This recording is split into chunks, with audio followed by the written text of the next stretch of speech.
Hey everybody, Aaron from Door Jams with a quick tip on how to use the Auto-Pan device in Ableton Live to go ahead and add pulsy, choppy, tempo syncy, super cooly type of sounds to maybe keyboard sounds you've already got dialed in and you don't want to mess with them and have to edit a bunch of parameters to get that. This is a really easy way to do it. So here we go. I've got this analog shimmer stack that I've made. It's a couple of different Omnisphere sounds, so it's a multi.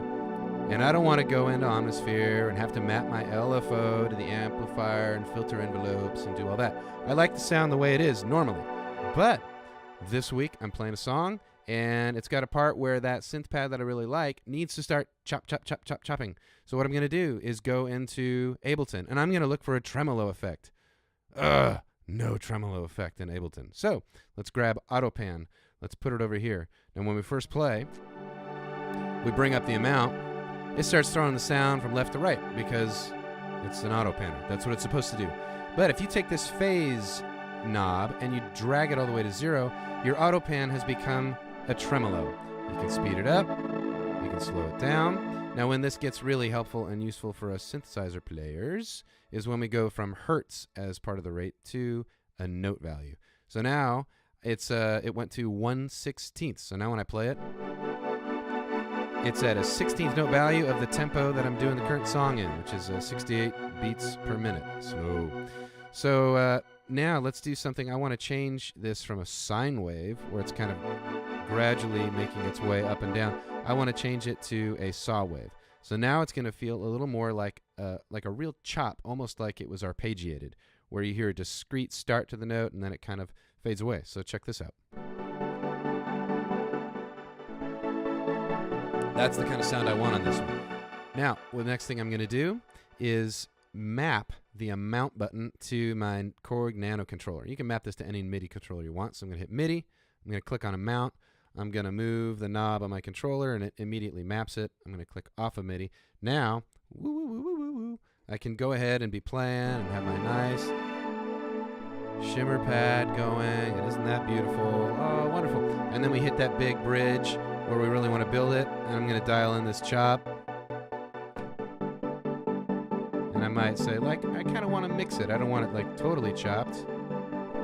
And I can just dial it right back. I got immediate control, and I can kind of adjust it on the fly, because it might sound just right in the studio, but then when I go and play live, either the chop's not coming through enough, or maybe it's coming through too much. So really quickly, I can grab this knob and change it. So, and let's say you wanted to do not like a choppy type of thing, but you're looking for like a sidechain pulse deal. So change it from normal to inverse. It flips the wave. So now instead of starting big and going away, it fades up from 0 and then drops off. And you could change it to like an 8th note value. That's more typical for like a sidechain pump type sound. And here you go.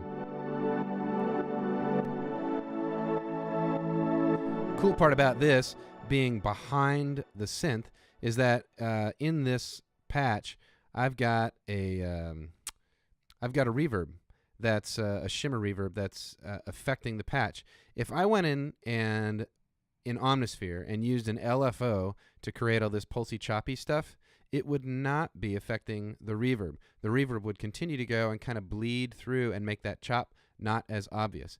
This way, my chop or my sidechain pulsy type sound is affecting the reverb itself. And in this case, I like that. I like how it wants. If I wanted it to be before the reverb, I'd just drag it right in here. And then you still hear the pulse, but then it's hitting the reverb, so it's not quite as pronounced. You put it back here, and now even the reverb itself is being affected. So anyway, that's a quick tip on how to do that. Drag it and try it out behind a bunch of stuff.